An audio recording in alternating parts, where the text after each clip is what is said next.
Você trabalha, você produz, você recebe e antes mesmo do dinheiro chegar na sua mão, o governo já comeu uma parte. E como se isso não bastasse, além de cobrar impostos em praticamente tudo, o governo ainda quer monitorar cada vez mais a sua vida financeira. Bom, nesse vídeo a gente vai falar sobre um assunto não muito legal, mas que você precisa ficar atento, já que é um dos principais vilões da economia, da vida financeira dos brasileiros, que são os famosos impostos. A partir de 2026, a fiscalização da Receita Federal promete ficar mais digital, automatizada e integrada com a sua conta bancária. E é claro que o objetivo de tudo isso é cobrar mais impostos. Mas antes de falar um pouquinho sobre isso, quero trazer para vocês uma reflexão. O que são impostos? Na teoria, o imposto até que é uma coisa boa. Porque, na verdade, ele é uma contribuição da população para financiar a operação do Estado. Como, por exemplo, estradas, hospitais, segurança, educação. Mas aqui existe uma discussão importante. Até que ponto o Estado deve pegar dinheiro da população? Trazendo uma visão mais liberal da economia, a ideia é de que quanto mais dinheiro fica na mão da população, mais investimento, inovação, geração de empregos acontecem, ou seja, o desenvolvimento do país é melhor. Já quando esse dinheiro, ou boa parte desse dinheiro vai para o Estado, ou seja, quando o Estado começa a arrecadar muito, a tendência é que eles gastem mais, criem uma série de burocracias,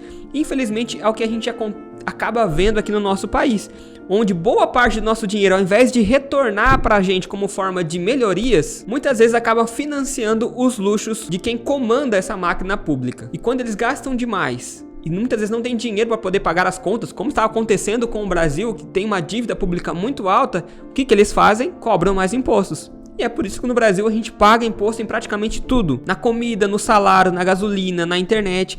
Inclusive a gente paga imposto sobre imposto, que é um cúmulo, né? Por exemplo, um carro. Quando você vai comprar um carro, praticamente metade do valor, né, desse carro é só imposto. Então se você for comprar um carro de 100 mil, cerca de 50 mil reais é somente imposto.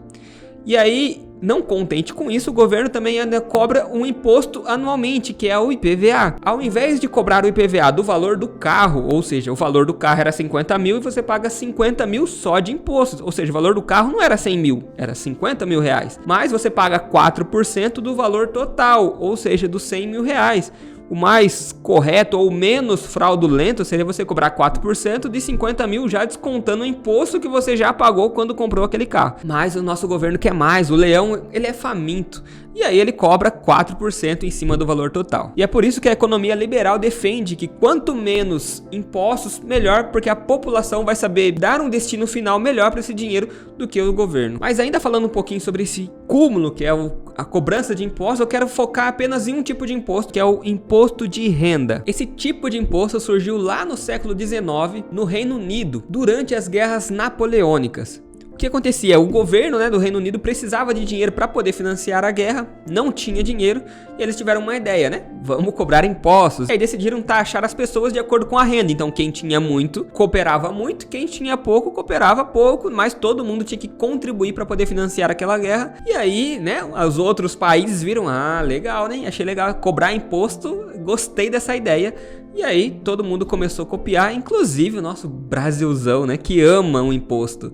E aí a partir de 1922 começou a ser cobrado aqui no Brasil também. E analisando esse imposto novamente por uma visão liberal, a gente tem um problema aqui. Porque quando o governo está tributando renda, na verdade ele está tributando a produtividade. Ou seja, quanto mais você produz, mais você entrega. E isso gera uma discussão enorme. Porque até que ponto o governo pode interferir no patrimônio individual das pessoas? Porque provavelmente se você está ganhando mais, pode ser que você só está ganhando mais porque você também gastou mais ao longo da sua vida. Porque uma coisa é você financiar serviços essenciais, como por exemplo a gente viu, de moradia, de educação, de segurança, coisas que realmente precisa. Outra coisa é você criar uma máquina pública tão cara que precisa arrecadar cada vez mais. E agora a gente chega no tema que a gente começou a falar nesse vídeo, que é o monitoramento que o governo faz para poder fazer essa taxação, para poder cobrar esse imposto de renda. Então, na verdade, a Receita Federal já monitora essas movimentações financeiras há muitos anos, isso não começou agora. Então, vários bancos, corretoras, instituições financeiras já compartilhavam seus dados, suas informações de forma legal. Só que com a tecnologia, esse cruzamento de informações entre bancos, entre instituições, pode ser ainda mais potencializado. Porque imagina o número de dados e transações que a Receita recebe, né, diariamente, né, dessa população brasileira, de milhões e milhões de brasileiros. É muita coisa para eles ficarem analisando um por um. E é por isso que muita gente falava, não, eles só vão pegar peixe grande nunca vai chegar em mim, né, que movimenta, sei lá, 10, 15 mil. Eles estão preocupados com quem movimenta muito. Só que com a tecnologia, isso tem sido tão automatizado, né, esse cruzamento de informações tem sido tão automatizado que cada vez mais eles estão fechando o cerco e provavelmente daqui a alguns anos vai conseguir pegar, né, e identificar possíveis fraudes ou sonegação de impostos até em pessoas de baixa renda. E aqui entra outra crítica liberal, porque quanto maior o monitoramento estatal, maior o debate sobre a privacidade financeira da população. O problema aqui não é combater o crime ou a fraude ou a sonegação.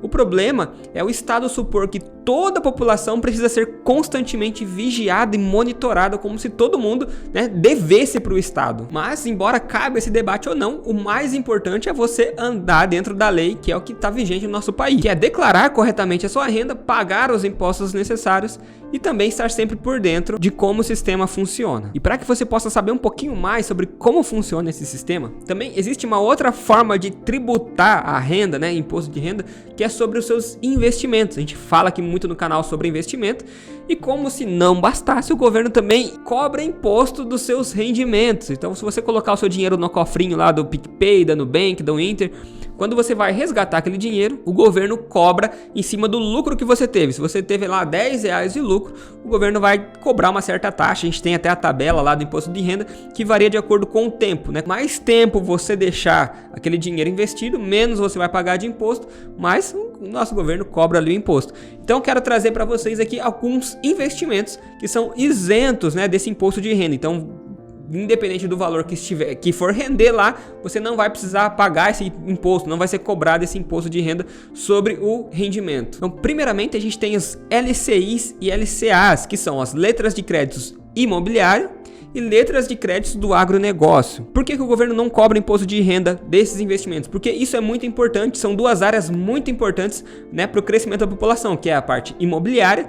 Então, esse investimento ele é destinado, né, para que os bancos emprestem dinheiro para o setor tanto imobiliário como para o setor de agronegócio, que são dois setores extremamente importantes, essenciais para o desenvolvimento do Brasil, que é o setor imobiliário e o setor do agronegócio. Então, por isso, não é cobrado nesse imposto de renda. Outro tipo de investimento são as debêntures incentivadas, que são investimentos destinados a obras de infraestrutura, que também é essencial para o desenvolvimento da população. Então, se você também procurar, né, investir em debêntures incentivadas, você não vai ter que pagar imposto de renda dos rendimentos, né, desse investimento. Porém, um detalhe aqui, que é nas debêntures, o risco é um pouco maior. Por quê? LCI e LCA você está emprestando para instituições financeiras, então você vai ter ali a segurança do FGC, que é o Fundo Garantidor de Crédito. Quando você empresta para uma debênture incentivada, são empresas não financeiras, então não tem essa garantia do Fundo Garantidor de Crédito, né? Se acontecer dessa empresa quebrar, né, você tem ali alguns tipos de garantia que você pode acordar na hora que você for fazer esse investimento, mas não tem a garantia do FGC, então é um investimento um pouquinho mais arriscado, só que também é um pouquinho mais rentável. Vai de você analisar em qual empresa você vai investir. Depois a gente tem os famosos FIIs, que são os fundos imobiliários. Como eu falei para você também, o setor imobiliário é muito importante para o governo, né, que tem esse incentivo, né, no setor imobiliário. É muito essencial para o desenvolvimento econômico do país.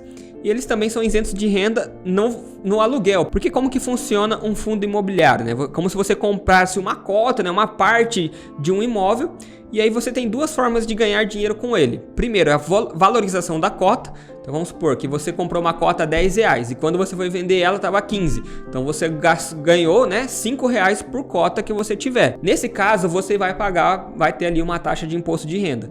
Mas a outra forma de ganhar dinheiro é como se fosse um dividendo, né? Quando você investe em ações, a empresa, né, distribui os lucros e você recebe dividendos. No fundo imobiliário é como se você recebesse um aluguel. Então vamos supor ali que você tem ali um fundo imobiliário, né, que está incluso um shopping center, né, gigantesco, e esse shopping, né, ele paga um aluguel ali para aquele fundo imobiliário. Você vai receber, né, o correspondente, né, a porcentagem da sua cota, você vai receber ali um aluguel todo mês. É como se você tivesse um imóvel ou tivesse um inquilino pagando um aluguel para você. Só que no caso você tem ali um fundo imobiliário, você participa de um fundo imobiliário e você vai receber uma parte ali daquele aluguel. Esse valor, esse aluguel que você vai receber por mês, ele não é cobrado imposto de renda. Então ele é isento de imposto de renda. Você vai pagar apenas, né, do ganho de capital, como eu falei para você, a valorização da cota. Mas esse valor que você vai receber por mês, esse aluguel que você vai receber por mês, não é pago imposto de renda. E por último, outro investimento que eu quero trazer para vocês é a famosa poupança, né? Embora não tenha um rendimento muito bom, né? Você vê alguns CDI, CDBs, né? Ou a própria LCI, LCA, que tem um rendimento maior do que a poupança também é uma opção, né? Embora, como eu falei, não seja tão rentável, não tenha um rendimento tão alto, mas ela também é isenta do imposto de renda, porque boa parte desse dinheiro da poupança também é utilizado para financiar o setor imobiliário, que é muito importante para o governo. Mas, enfim, espero que vocês tenham gostado desse assunto, e o grande debate que eu queria trazer para vocês é falar um pouquinho sobre essa questão do imposto. Não é a questão do dinheiro em si, mas, né, a grande reflexão é a liberdade. Até que ponto o Estado pode monitorar ou tirar a privacidade das pessoas, né, para buscar, né, essa arrecadação. Então, enquanto os governos defendem maior arrecadação e fiscalização, muita gente defende menos intervenção, menos burocracia e mais liberdade econômica para a população. E independente do seu ponto de vista, em qual lado, né, você acredita mais, o que mais se identifica com você, o mais importante é você entender como o sistema funciona, porque isso é que vai fazer você tomar melhores decisões financeiras. Então é isso, espero que você tenha gostado desse vídeo. Se gostou, não esquece, deixa aqui o joinha, já curte esse vídeo, se inscreva também no nosso canal, que a gente está sempre produzindo conteúdo bem legal para ajudar você a cuidar melhor do seu dinheiro, já que o Estado tá lá, o leão tá faminto querendo tirar tudo de você. A gente quer ajudar de alguma forma, poder proporcionar uma vida financeira melhor para as pessoas. Então espero que você tenha gostado, te vejo no próximo vídeo. Abraço!